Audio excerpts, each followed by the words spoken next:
What's up, y'all? It's your boy Beasley. Hope you all are staying positive and alive out there. I'm coming at you guys today with a review of the Real Housewives of Potomac Season 5, Episode 9, The Tipping Point, which is the perfect name for this episode because this episode was simply the tipping point of the entire Potomac franchise, in my opinion. So let's go ahead and get into it. This episode was on point from start to finish, a lot to discuss. So we pick up the episode where we left off. Candice and Monique, they're taunting each other. And I rewinded this scene at least 5 times to kind of figure out who would start the fight. And in my opinion, Monique was the first person to kind of grab on Candice's hair and yank her in.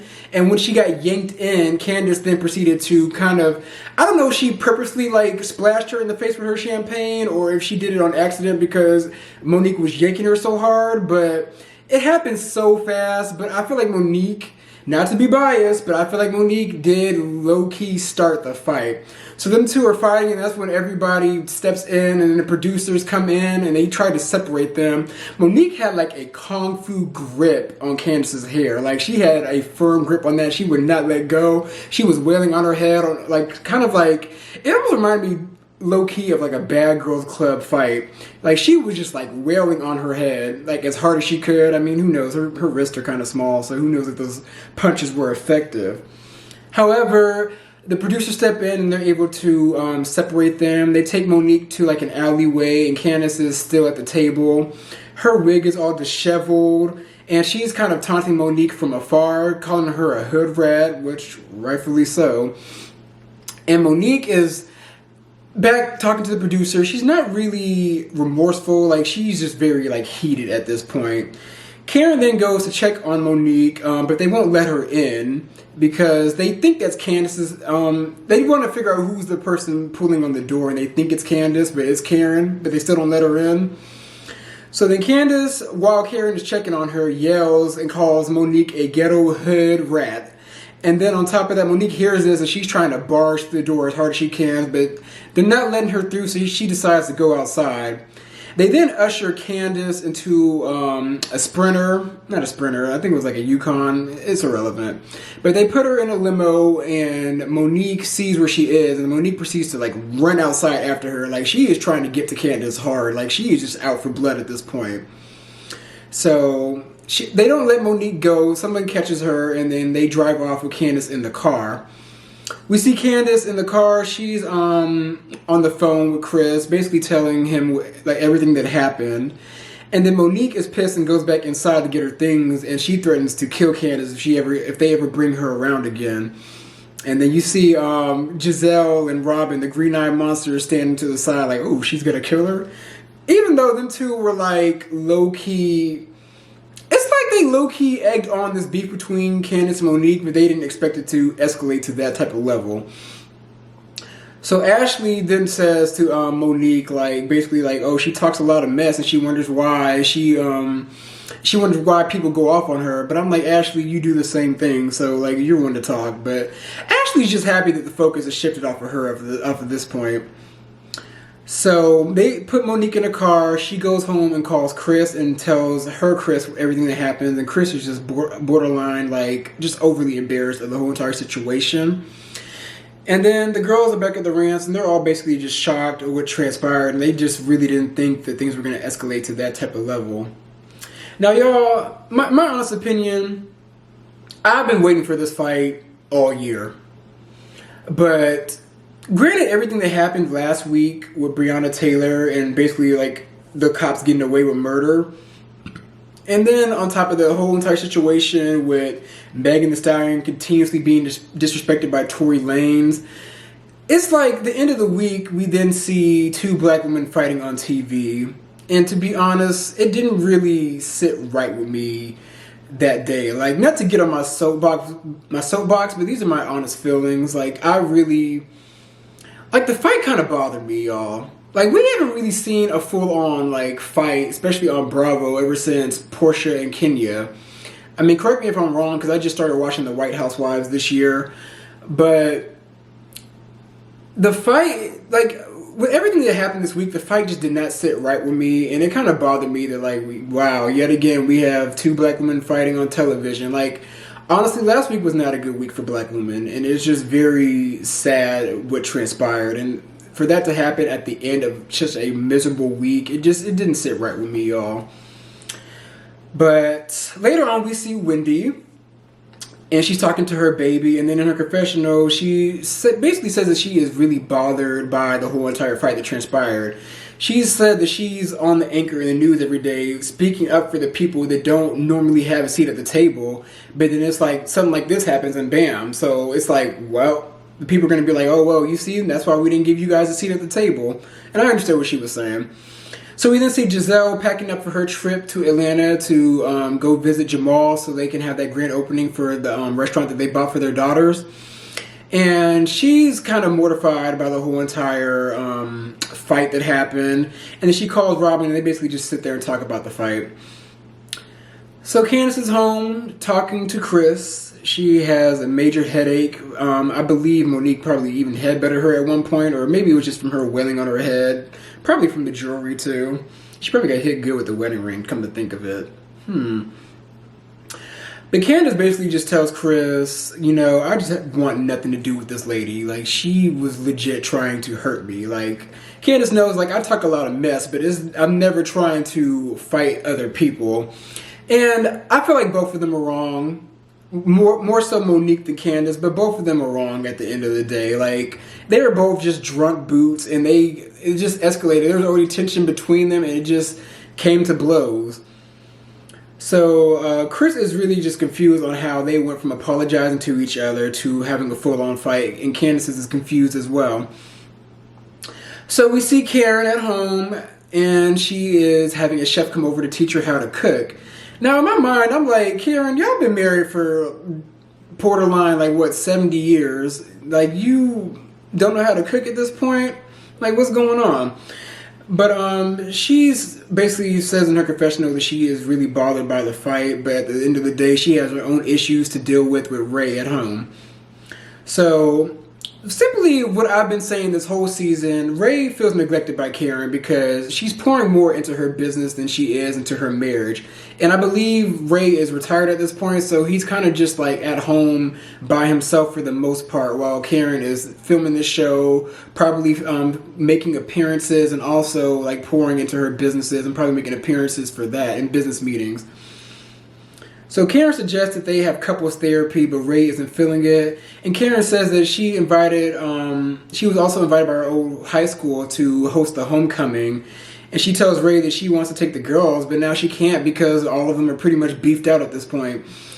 She then talks about Ashley lying to Michael, and Ray is confused about Michael's sexuality. And then the chef arrives, and then then Karen in turn learns how to cook a meal for Ray's birthday. So we see Giselle arriving to Atlanta, and she reveals that she's staying in a hotel versus staying with Jamal because, honestly, I don't even know why. I feel like she gave like an excuse as to why, because she didn't want her kids to be weirded out with both of their parents like living together. But at the same time, I feel like she can stay with Jamal because she may find something that she doesn't want to find, if you know what I mean. So, and she also reveals that she's nervous to tell her dad that she is back with Jamal because Jamal, like, her dad does not see it for him at all, and who could really blame him? Jamal really put Giselle through the ringer. So Monique is doing her daughter's hair while she's talking to Chris, and Chris comes in and he just expresses how disappointed and embarrassed he is about the whole entire situation. Like, he does not want to see his lady out there fighting.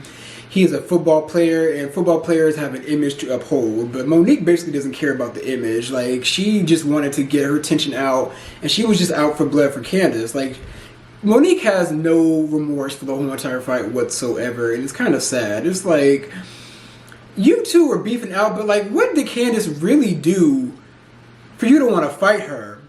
Like, I can understand her trying to fight like Giselle and Robin, or at least maybe trying to fight her one friend that was trying to spill all this tea against her, but like, her beef with Candice is misplaced anger because I feel like she's not happy in her marriage, and she's just not happy with how she looks on the show so thus far, and she's not happy about the way her business is going as well. So she's kind of just taking all her frustrations in life out on Candice, and it's just not even fair at all.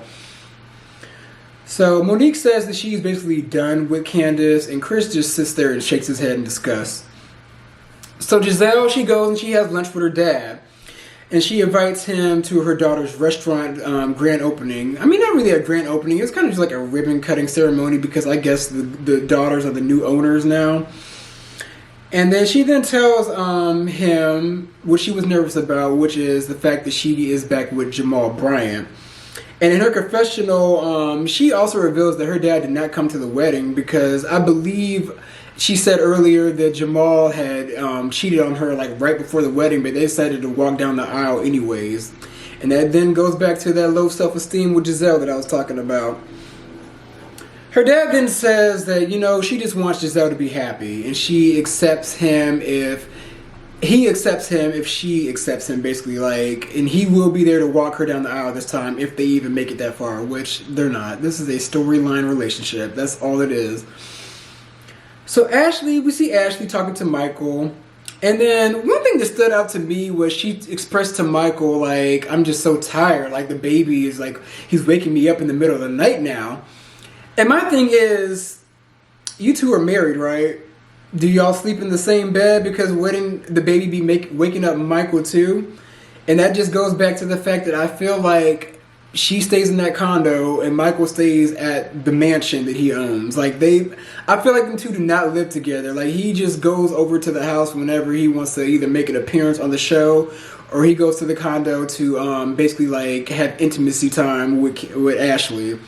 Like, I just don't see, like, I mean, money is good and all, but I just do not see how Ashley is happy in this relationship. Like, I just don't get it. Like, you're with this old, unattractive man who keeps cheating on you, but he keeps giving you money because, I mean, you didn't really have money before, so that makes you, he thinks that makes you happy. But Ashley, like, when are you going to start really feeling this relationship for yourself? Like, when are you going to start being comfortable around this man? Like, she just looks so uncomfortable. Like, it's like, kind of like almost like she is his adoptive daughter, in my opinion. Like, that's what they give me. But Ashley then asked Michael, basically, like, when did things start to change for him? Like, when did he start to just feel like Ashley wasn't enough for him? And then then Michael basically says that when she had that baby, like, the intimacy stopped, and I just had these urges that I couldn't control. And I'm like, Michael, at this point, you should, like, have a vasectomy or something. Like, at this point, Michael should be, like, have erectile dysfunction. But Ashley wants to know if he is going to be disciplined enough this time to not cheat. And then Michael lies and says yes. And then Ashley wants to have a post-nuptial agreement just in case Michael steps out on her again.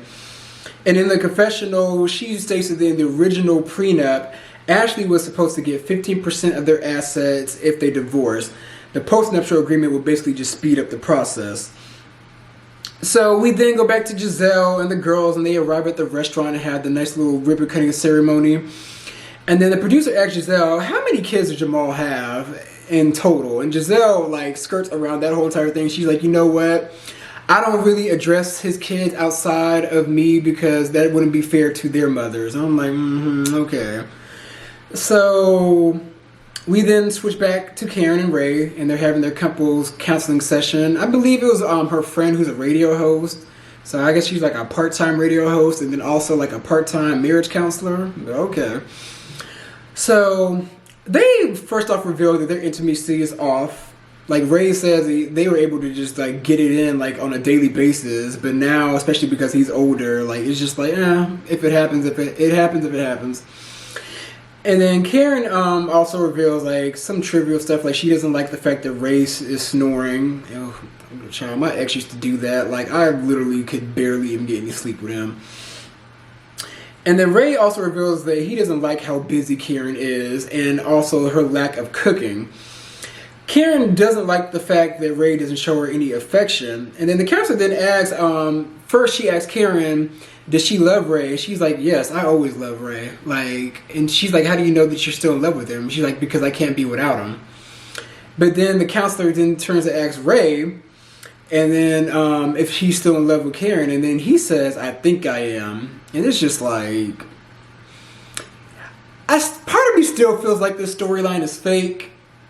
But the counseling scene kind of drove it home for me. Like, I wouldn't think that he would go as far as to say, like, I think I'm still in love with her, to drive home just a storyline. And Karen just sitting there just like, no, this nigga didn't.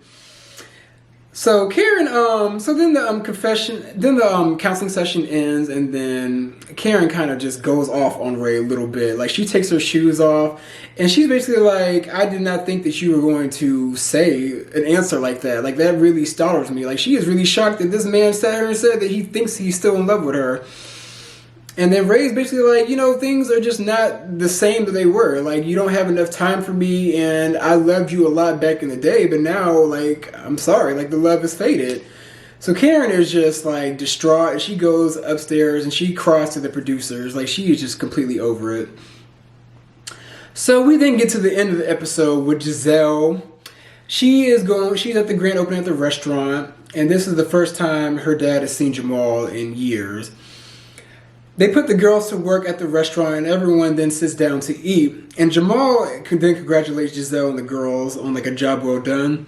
And this is actually, like, the first job they've ever had. I mean, I think they're all like, what, 13, 14? One thing that surprised me is that I didn't even realize the oldest daughter is, like, way shorter than the twins. Like, I was like, okay. So then the girls get up, they go back to work, and then Giselle's dad tells Jamal that he supports them getting back together just as long as Giselle is still happy. However, the dad walks off. I think he pretended to go to the restroom, but he actually went to the camera crew. He was like, you know, take this mic off of me. Like, I think this is all y'all need from me. Like, I'm not going back to that table. Like, he basically says, like, Giselle is, like, foolish. She's making a stupid decision. That man has 6 or 7 baby mamas and God knows how many kids. Like, he is going to hurt her all over again. And I've been saying the same thing. I mean, I still don't feel like this whole entire relationship is real, but, I mean, hey, if this is real and they do get back together, I think it already came out that he got another woman pregnant. Like, correct me if I'm wrong, but I do remember hearing that a few months back, that he was creeping with somebody else and she ended up pregnant.